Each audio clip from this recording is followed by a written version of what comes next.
Friends, मेरे सामने ये एक स्टडी गुजरी और स्टडी में मैं हैरान हो गया ये देखकर। पता चला डब्ल्यूएचओ ने बताया है कि जो 2009 की रिपोर्ट है, ये सीडीसी और डब्ल्यूएचओ के थ्रू मिली है। इसमें देखा गया है कि हर जो है 12 सेकंड में दुनिया में कोई ना कोई बंदा जो है उसको एचआईवी का इन्फेक्शन हो रहा है। मतलब आज हम बात करेंगे एक बहुत ही क्रिटिकल डिजीज़ के बारे में। फैक्ट आपके सामने है, देखें। और every day about 5500 people are dying from AIDS. हर दिन 5500 यानी कि 5500 जो लोग हैं वो एचआईवी से मर रहे हैं। जब से एचआईवी आया है 26 मिलियन पीपल जो हैं वो उससे मर गए हैं एचआईवी से। ये तो 2009 की रिपोर्ट है। अब जो चल रहा है वो 2026 है, तो आप अंदाज़ा करें अभी हम कहाँ होंगे। तो आज हम देखेंगे कि एचआईवी आखिर में क्या है, एचआईवी से क्या होता है, एचआईवी को ट्रीट करना इतना मुश्किल क्यों है, एचआईवी की वैक्सीन क्यों नहीं है, क्या हम एचआईवी से बच सकते हैं, ऐसी कोई प्रिवेंशन है। तो आज इन सारी चीज़ों को जो है वो डिस्कस किया जाएगा। तो अगर आपका इस वीडियो में इंटरेस्ट है तो वीडियो के साथ बने रहिए, क्योंकि इसमें बात होगी फैक्ट्स और फिगर के साथ। ऐसा नहीं कि मैं जो है वो कोई भी रैंडम बात कर लूँ। बात होगी स्टडी के हवाले से। मेरे सामने जो बुक है वो है इम्यूनोलॉजी की बुक है, माइक्रोबायोलॉजी की बुक है। मैं उसी से जो है वो रेफरेंस लेके बात करूँगा। तो देखें, जो एड्स है, एचआईवी है, ये क्या है। अब देखें, जो एचआईवी है 1980 में इसके कुछ केसेस सामने आए। कहाँ पर? अमेरिका में, Los Angeles, San Francisco, New York.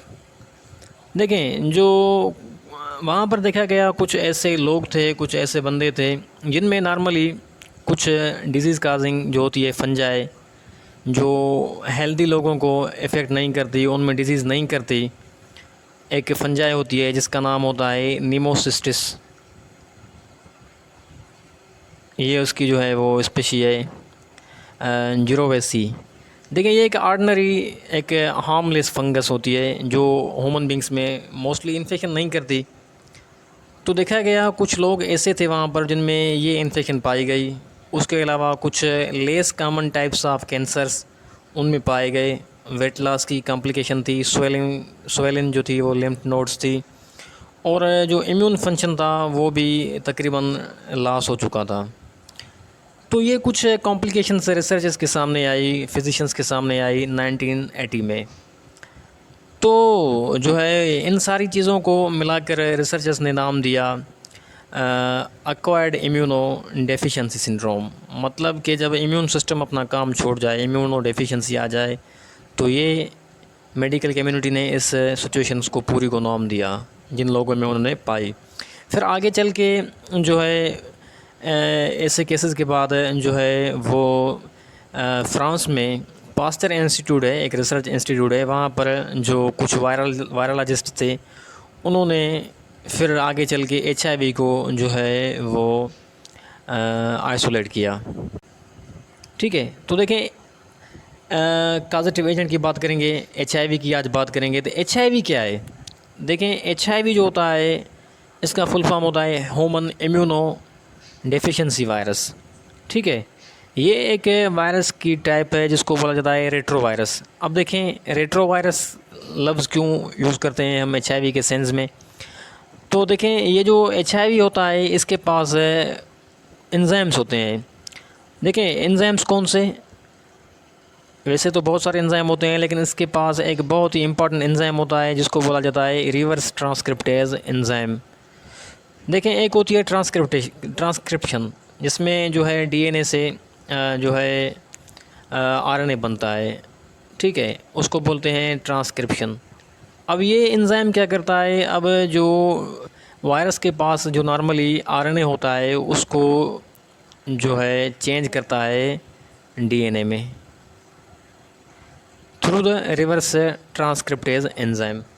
तो ये एक ट्रांसक्रिप्शन के प्रोसेस की जो है वो खिलाफ वर्जी है, तो इसीलिए नाम पड़ा रिवर्स ट्रांसक्रिप्टेज, जो ट्रांसक्रिप्शन का उल्टा करे। ठीक है, तो ये एक वायरस की जो एंजाइम है इसकी ये प्रॉपर्टी है। ये क्या करता है, ये जो है वो catalyse replication of double strand DNA by using single strand of RNA. ठीक है, ये हमने कुछ जो है वो वायरस के एंजाइम की बात कर ली। तो अब थोड़ी वायरस की स्ट्रक्चर की बात हो जाए तो देखें, ये होता है हमारे पास एक डायग्राम है एचआईवी के वायरस की। अब देखें इसमें क्या क्या होता है। अब देखें ये जो एचआईवी होता है वायरस, इनके पास कुछ सरफेस प्रोटीन होती है। ठीक है, उसका जो स्पाइक प्रोटीन जिसको बोलते हैं, उसका जो ऊपर वाला हिस्सा है नॉब लाइक, इसको बोलते हैं G120 GP120, यानी ग्लाइकोप्रोटीन 120 क्योंकि इसका मॉलिक्यूलर वेट होता है 120 किलो डाल्टन। फिर इसका जो नीचे वाला हिस्सा होता है उसको बोला जाता है GP41। फिर इसके पास एंजाइम होते हैं अपने प्रोटीज़। इसके पास 2 स्ट्रैंड्स होती हैं आरएनए की। ठीक है, ये देखें, ये एक स्ट्रैंड हो गई और ये दूसरी स्ट्रैंड हो गई। और उसके बाद इसके पास अपना कैप्सिड होता है। कैप्सिड एक ऐसी चीज़ है जो जिसमें वायरस का जीनोम वगैरह होता है। और उसके पास दूसरे भी एंजाइम होते हैं, जैसे कि एंटीग्रेज एंजाइम हो गया और प्रोटीज़ तो हमने पढ़ लिया। और उसके बाद इसके पास ट्रांसक्रिप्टेज एंजाइम होता है। इसके पास जो है वो एक एनवेलप भी होता है, उसके आउटर सरफेस पर जो है ये स्पाइक्स होती हैं जो सेल होस्ट सेल से जो है वो बाइंड करती हैं। तो ये एक नॉर्मली स्ट्रक्चर है हमारे पास एचआईवी की। देखें, इसके पास ये मैंने आपको बताया रिवर्स ट्रांसक्रिप्टेज एंजाइम भी होता है। अब ये स्पाइक को यूज़ करके जो है वो सेल के साथ बाइंड करेगा। देखें, ये इसकी जो ग्लाइकोप्रोटीन 120 है उसको यूज़ करके जो है वो सेल के सरफेस से ये बाइंड कर रहा है, मतलब कि ये रिसेप्टर से बाइंड कर रहा है। तो एचआईवी जो है इसकी बहुत सारी जो है वो टाइप है। तो हम आज पढ़ेंगे एचआईवी की बहुत ही प्रोमिनेंट टाइप को, जो है HIV-1, जो मोस्ट ऑफ द एडिस के केस करती है। हम इस टाइप को स्टडी करेंगे। ठीक है, तो आगे हम देखते हैं, थोड़ी एपिडेमोलॉजी की बात कर दें। एपिडेमोलॉजी मतलब डिज़ीज़ की हिस्ट्री के बारे में बात कर दें। इन्फेक्टियस ऑर्गेनिज्म ये आया कहाँ से। सबसे पहला क्वेश्चन हमारे दिमाग में आता है कि एचआईवी आया कहाँ से, फ्रॉम वेयर डज एचआईवी कम, ये आया कहाँ से एचआईवी जो है।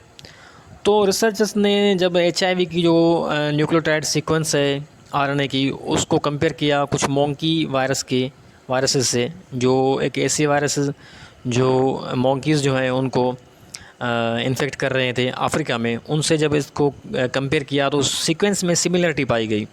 2 किस्म के वायरसेस थे जो मोंकीज़ को इन्फेक्ट कर रहे थे, उनको बोला जाता है सिमियन इम्यूनोडेफिशिएंसी वायरसेस, यानी कि SIVs।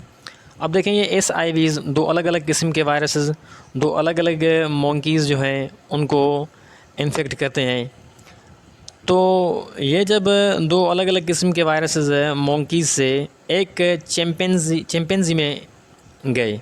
देखें, ये डिफरेंट किस्म के सिमियन इम्यूनोडेफिशिएंसी वायरसेस जब 2 अलग अलग मोंकीज़ से चिंपैंजी को इन्फेक्ट करते हैं। और रिसर्चर्स बताते हैं कि जब फिर चिंपैंजी है उनमें जाके ये जो 2 वायरस हैं इनका हाइब्रिड बन गया। अब वो जो हाइब्रिड है उसको बोलते हैं, इन दोनों वायरसेस का जो हाइब्रिड बना उस हाइब्रिड को बोलते हैं एचआईवी वायरस।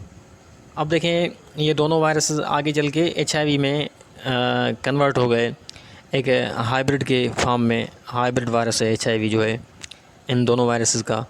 फिर चिंपैंजी है, उसको जब ह्यूमन बीइंग ने एज अ फूड के तौर पर यूज़ किया, तो चिंपैंजी से ये जो एक हाइब्रिड वायरस था जो मोंकीज़ से, 2 मोंकीज़ के अलग अलग वायरस से हाइब्रिडाइजेशन से बना एचआईवी वायरस, वो ह्यूमन बीइंग्स में जो है वो आ गया।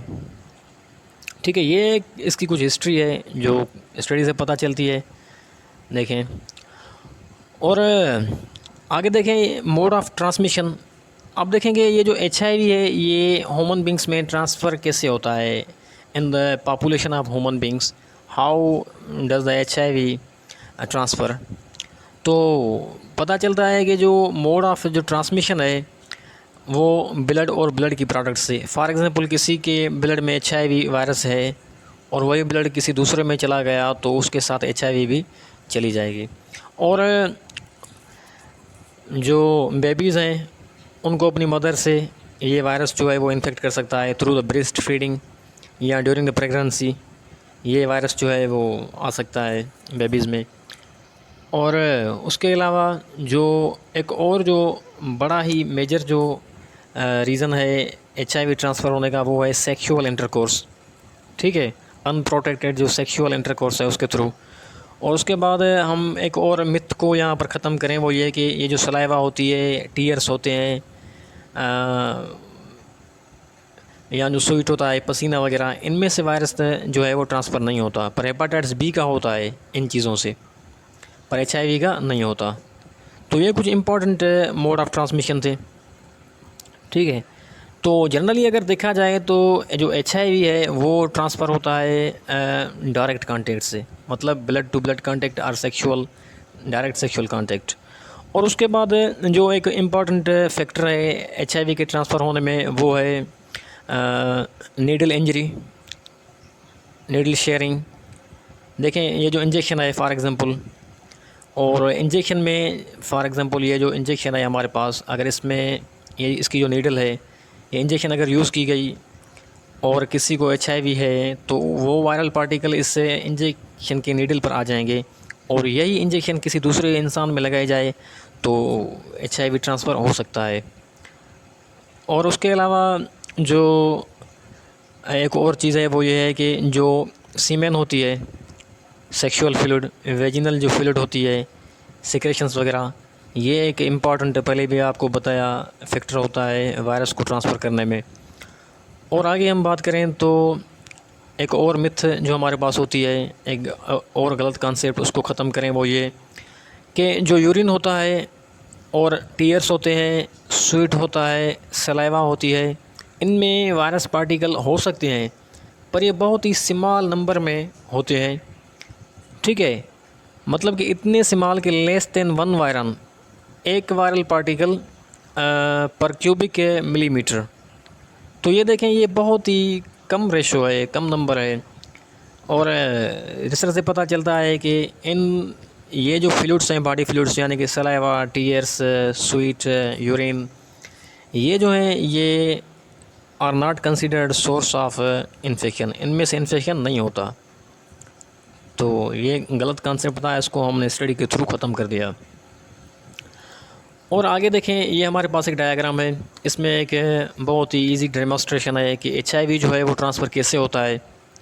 अब देखें, ये हमारे पास एक स्किन है, नॉर्मली ये जो पूरे की पूरी स्किन है। अब देखें, इसमें या तो इंजेक्शन के थ्रू होगा, ठीक है, या डायरेक्ट ब्लड एक्सपोजर, या ड्यूरिंग द सेक्सुअल एक्टिविटी।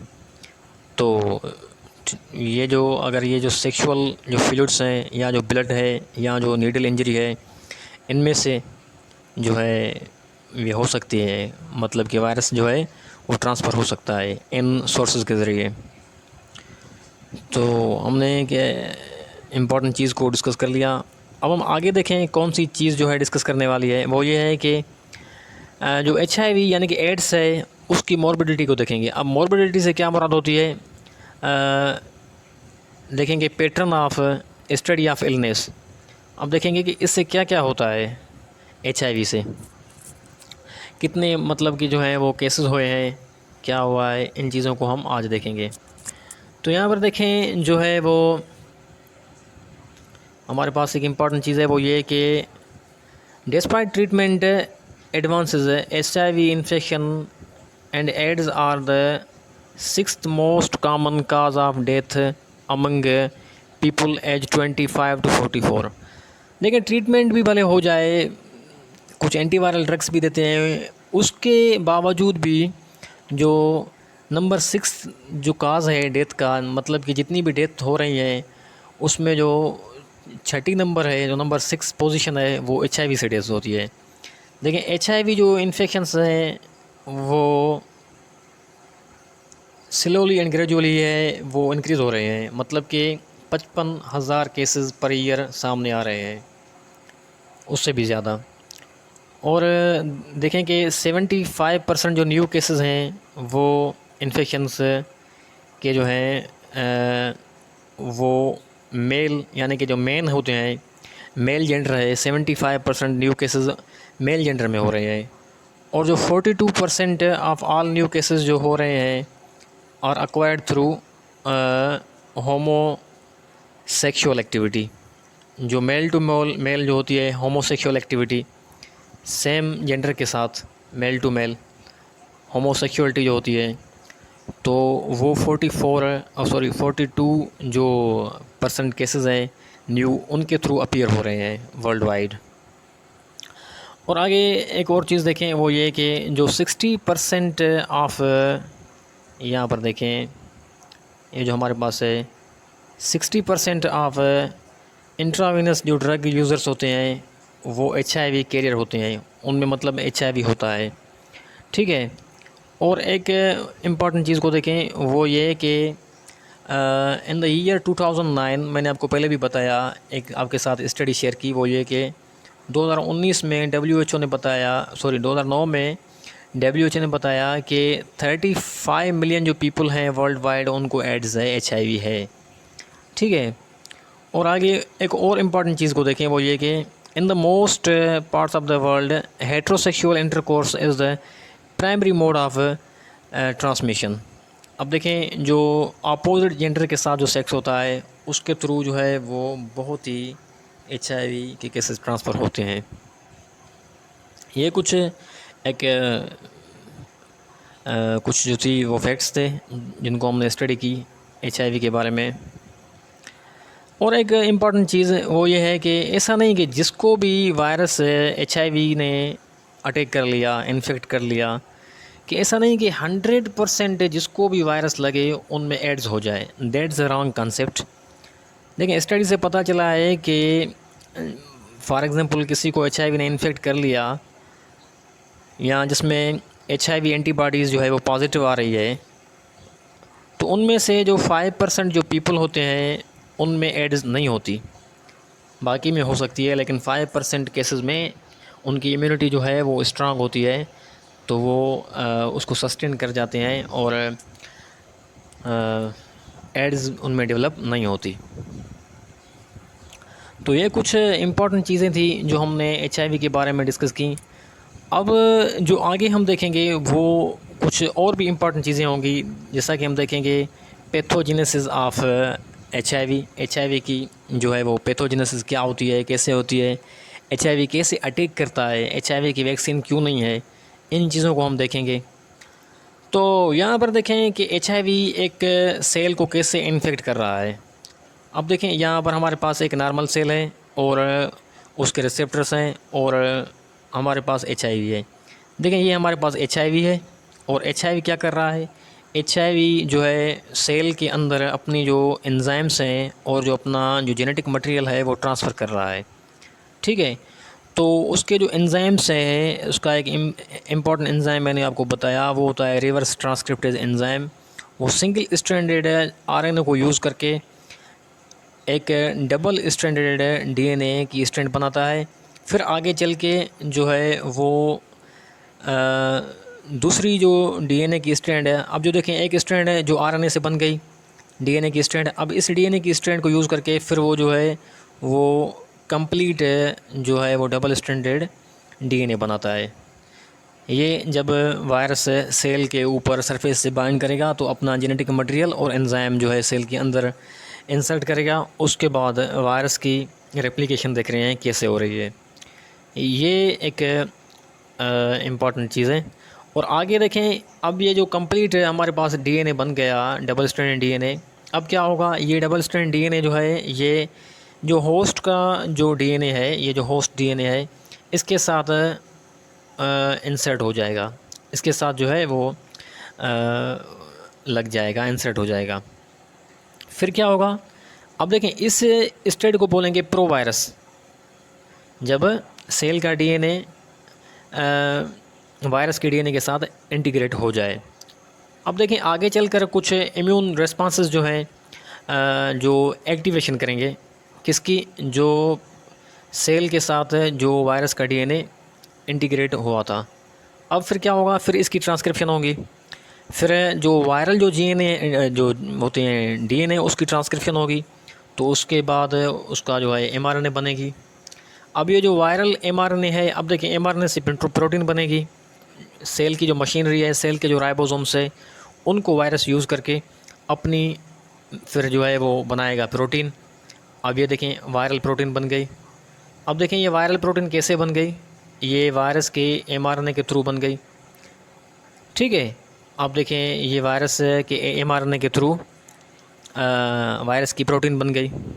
अब देखें एमआरएनए जो है ये भी बनेगा और जो वायरस है उसका आरएनए भी बनेगा। अब वायरस का आरएनए भी बन गया, एमआरएनए से वायरस की प्रोटीन बन गई, सेल की जितनी भी स्ट्रक्चर थी, कैप्सिड वगैरह जितनी भी चीज़ें थी वो बन गई, ये एंजाइम्स वगैरह ये भी बन जाएंगे।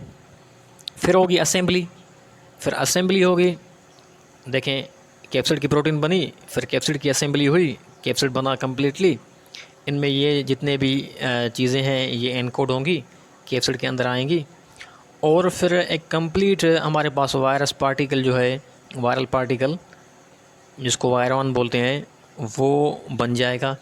फिर क्या होगा, सेल की मेम्ब्रेन से एनवेलप, देखें वायरस के ऊपर है जो कैप्सिड है, ये देखें ये कैप्सिड के ऊपर जो एनवेलप होता है वो सेल मेम्ब्रेन से लेता है वायरस, जब वायरस सेल से बाहर निकलता है तब। अब ये वायरस सेल से बाहर निकलेगा तो अपने ऊपर एक एनवेलप जो है वो लगा कर निकल जाएगा, और उसके ऊपर जो है वो स्पाइक प्रोटीन जो सेल के अंदर बनी। तो इसी प्रोसेस के थ्रू वायरस की होती है पैथोजेनेसिस, वायरल रेप्लिकेशन। अब देखें ये प्रोसेस बहुत लंबा चलता है, बहुत सारे वायरस पार्टिकल जो है वो बन जाते हैं, बहुत सारे जो होस्ट के सेल होते हैं। देखें आगे चल के हम एक इम्पॉर्टेंट चीज़ को देखेंगे कि ये जो HIV वायरस है ये कहाँ पर रेप्लिकेट होता है। तो मतलब एक मैंने आपको बता दिया कि समझ लें कि एक सेल है, वहाँ पर इसकी रेप्लिकेशन होती है। अब ये इसकी रेप्लिकेशन हमने पढ़ ली। अब आगे हम जो देखेंगे कुछ और इम्पॉर्टेंट चीज़ को देखेंगे। देखें एक इम्पॉर्टेंट चीज़ है हमारे पास, वो ये कि देखें अब किसी को HIV का इन्फेक्शन हो गया तो फिर आगे क्या होगा, एड्स जो है वो डेवलप कैसे होगी। अब हमारा जो है वो फोकस होगा from HIV infection to AIDS. HIV का इन्फेक्शन हो गया, फिर एड्स कैसे हो रही है, तो इस पैथोलॉजी जो है उसको हम देखेंगे। ठीक है, तो देखें ये जो पैथोलॉजी है from happening infection to onset of AIDS, तो ये जो स्टेज होती है ये दो चीज़ों पर डिपेंड करती है। एक लेवल ऑफ वायरस, कितने वायरस पार्टिकल जो है होते हैं इन्फेक्शन में, मतलब कि वायरल लोड कितना है। और दूसरी जो चीज़ होती है वो डिपेंड करती है टी सेल्स जो ब्लड में है उनकी कंसंट्रेशन कितनी है। ठीक है, इन चीज़ों पे डिपेंड करती है। तो देखें यहाँ पर हमारे पास एक डायग्राम है, ये बहुत ही अच्छी डायग्राम है, इसमें आप इजीली समझ जाएंगे। अब देखें इसमें क्या हो रहा है, इसमें आप देखें, अब इसमें आपको पता चलेगा कि एड्स HIV के इन्फेक्शन के बाद कैसे होती है। ठीक है, तो देखें यहाँ पर क्या होगा, यहाँ पर हमारे पास कुछ चीज़ें हैं। एक होती है एंटीजन, HIV एंटीजन, और दूसरा होता है हमारे पास एंटीबॉडीज़ उसके ख़िलाफ़ जब ब्लड में बनती है, और दूसरे होते हैं लेवल ऑफ CD4 सेल्स। अब देखें मैं आपको अभी बताता हूँ ये कि जो हमारे पास TH सेल होते हैं, हेल्पर T सेल, जो पूरे इम्यून सिस्टम को गाइड करते हैं कि उसको कैसे काम करना है। HIV क्या करता है, इन्हीं सेलों पर अटैक करता है, इन्हीं सेलों पर भी अटैक करता है, मैक्रोफेजेस पर भी अटैक करता है, डेंड्राइटिक सेल जो एंटीजन प्रेजेंटिंग सेल होते हैं उन पर भी अटैक करता है। मतलब देखें हमको बीमारी से बचाता है इम्यून सिस्टम। अब HIV इम्यून सिस्टम पूरे के पूरे को हाईजैक कर रहा है। ठीक है, तो अब देखें इनमें से मेन जो चीज़ है वो है T हेल्पर सेल। अब देखें इनकी पॉपुलेशन जब जैसे ही कम होगी तैसे ही जो है तभी जो है वो एड्स जो है वो जन्म लेगी, उसकी सिम्टम्स जो है मतलब कि फुलमिनेंट जो एड्स है वो डेवलप होगी। तो वो कैसे, अब देखें यहाँ पर हमारे पास एक बहुत ही इंटरेस्टिंग सिनारियो है। वो सिनारियो क्या है, वो सिनारियो हमारे पास ये है कि इनिशियली जब हमको इन्फेक्शन हुआ फेज़ 1 में, तो विदिन द 2 वीक जो वायरस का इंक्यूबेशन पीरियड होता है, उसमें वायरस का जो लोड है वो बहुत ही हाई हो जाएगा, बढ़ जाएगा। ठीक है, जैसे ही वायरस का लोड जो बढ़ जाएगा, तो 2 हफ्तों के बाद जो है उस वायरस के लोड को कम करने के लिए हमारे ब्लड में जो एंटीबॉडीज़ हैं उनकी लेवल राइज़ होगी। अब जैसे ही एंटीबॉडीज़ की लेवल राइज़ होगी, तो ये जो फ्री वायरल पार्टिकल थे उनको जो एंटीबॉडीज़ हैं वो न्यूट्रलाइज़ करेंगी, यानी कि उनको ख़त्म करेंगी। बिल्कुल जो ख़त्म करना और न्यूट्रलाइज़ करना ये अलग चीज़ें होती है। मतलब उस वायरल लोड को कम करेंगी एंटीबॉडीज़ जो फ्री वायरल पार्टिकल थे, तो वायरल लोड जो है फिर से कम हो जाएगा और एंटीबॉडीज़ की लेवल जो है वो बढ़ती चली जाएगी, क्योंकि वायरल लोड को कम करना था। अब देखें, अब ये हो गई एक स्टेज जिसमें पहले हमको वायरस ने इन्फेक्ट किया, कुछ इनिशियल फ्लू लाइक सिम्टम्स हुई, कुछ नीमोसाइटिक नमूनिया हुई, या कुछ वेट लॉस हुआ, जो इनिशियल सिम्टम्स होती हैं एड्स की। उसके बाद जो एंटीबॉडीज़ हैं उन्होंने वायरल लोड को कम किया। अब देखें, हमारे पास एक और सिचुएशन आएगी, एक और पीरियड आएगा जिसको बोलते हैं लेटेंट पीरियड। अब इस लेटेंट पीरियड में क्या होगा? इस लेटेंट पीरियड में जो हमारे पास एंटीबॉडी है उसकी लेवल कांस्टेंटली राइज़ रहेगी, कांस्टेंटली हाई रहेगी, और हमारे पास जो HIV के जो फ्री पार्टिकल हैं उनकी लेवल कम रहेगी। अब देखें, ये लेवल कम क्यों हो रही है? क्योंकि अभी जो हमारे पास जो हेल्पर टी सेल हैं, अब देखें जब इन्फेक्शन हुआ तो तब हेल्पर टी सेल की जो कंसंट्रेशन थी कितनी थी? क्योंकि ये लाइन जो है वो हेल्पर टी सेल को शो कर रही है, बहुत ज़्यादा थी। फिर उसके बाद वायरस पार्टिकल तो एंटीबॉडीज़ के थ्रू कम हो गए, लेकिन ये वायरस पार्टिकल फिर जो है वो धीरे धीरे मल्टीप्लाई होंगे, और मल्टीप्लाई होते होते इन सेल को जो है, यानी कि टी हेल्पर सेल को इन्फेक्ट करते रहेंगे, इनकी पॉपुलेशन को धीरे धीरे वक्त के साथ कम करते रहेंगे। वायरस पार्टिकल फिर जो है वो इंक्रीज़ होते रहेंगे, और एक ऐसी कंडीशन आएगी, एक ऐसी सिचुएशन आएगी जिसमें क्या होगा, जिसमें जो वायरल पार्टिकल हैं उन्होंने पहले जो सेल काउंट थी हमारे पास वो थी ग्रेटर देन 500 सेल पर माइक्रोलीटर। वो जो अब हाई हेल्पर टी सेल की कंसंट्रेशन होगी वो लेस देन जो है वो 200 सेल पर माइक्रोलीटर तक चले जाएंगे। इतनी काउंटिंग जो है वो कम हो जाएगी, यानी कि ल्यूकोपीनिया हो जाएगी। तो अब क्या होगा? अब ऐसा हुआ कि ये जो पीरियड था, यहाँ से देखें, ये जो पीरियड था हमारे पास है, यहाँ से इस पीरियड तक है, ये जो पीरियड होता है ये तकरीबन जो है वो 10 साल का, 10 ईयर का जो है वो ड्यूरेशन होती है कि एक इन्फेक्शन हुआ, उसके बाद वायरल पार्टिकल का लोड कम हुआ, एंटीबॉडीज़ की लेवल जो है वो ऊपर चली गई, फिर up to 10 year virus particle धीरे धीरे इंक्रीज़ होंगे, सेल जो हैं वो धीरे धीरे डिक्रीज़ होंगे। एक ऐसी सिचुएशन आएगी जब बंदा जो है वो इम्यूनो डेफिशिएंट हो जाएगा, उनके जो हेल्पर टी सेल होंगे वो डेंजरसली फॉल हो जाएंगे। तो फिर क्या होगा? फिर जो है वो सिम्टम्स स्टार्ट होंगी एड्स की। जो एड्स है वो ये देखिए यहाँ पर लिखा हुआ है, फेज़ नंबर 4 में एड्स स्टार्ट होगी। तो देखें, ये ऐसा होता है सिचुएशन HIV की। अगर कोई हेल्दी इंडिविजुअल है तो उसको 15 साल में, अगर कोई समहाउ कंप्रोमाइज़ जो है वो इम्यून सिस्टम है, तो उस बंदे में तकरीबन 15 साल से कम, 10 साल से कम अरसे में HIV की सिम्टम जो हैं, एड्स जो है वो पूरी तौर पर डेवलप हो जाती है, फिर कंट्रोल करना इम्पॉसिबल होता है। तो ये कुछ इम्पॉर्टेंट चीज़ें थी। तो अब देखें, हमारे पास एक और चीज़ है डिस्कस करने के लिए, वो ये कि ये देखें यहाँ पर, ये है कि जो टी हेल्पर सेल होते हैं ये रेस्पॉन्सिबल होते हैं पूरे के पूरे इम्यून सेल को रेगुलेट करने में। एंटीबॉडी भी तब बनेगी जब हेल्पर टी सेल मौजूद होंगे, और फेगोसाइटोसिस भी तब होती है जब हेल्पर टी सेल जो हैं वो अपना काम करें तो देखें यानी कि हेल्पर टी सेल के कम होने से पूरे का पूरा इम्यून सिस्टम ड्रॉप हो जाएगा। जब भी किसी बंदे में इम्यून सिस्टम ड्रॉप हो जाए तो देखें, जब जिसमें भी इम्यून सिस्टम ड्रॉप हो जाएगा, हमने कैंसर के केसेस में देखा था, इम्यून सिस्टम इफ़ेक्टिवली काम नहीं करेगा तो उसको कैंसर्स होंगे। ऐसा ही होता है एड्स के जो है पेशेंट्स में हम देखते हैं तो उनमें कैंसर होता है, उनमें जो है वो अपॉर्चुनिस्टिक इन्फेक्शंस हो जाते हैं, मतलब कि जो नॉर्मल बंदों में नहीं होते। तो ये एक एड्स के बारे में हम कुछ चीज़ें डिस्कस कर ली। तो अगली वीडियो में हम देखेंगे कि एड्स की वैक्सीनेशन क्यों नहीं, why AIDS is not controlled through vaccination. तो उसमें भी कुछ इंटरेस्टिंग जो चीज़ें हैं हम जो है वो डिस्कस करेंगे। तो ये कुछ इम्पोर्टेंट नॉलेज आपसे शेयर कर दी।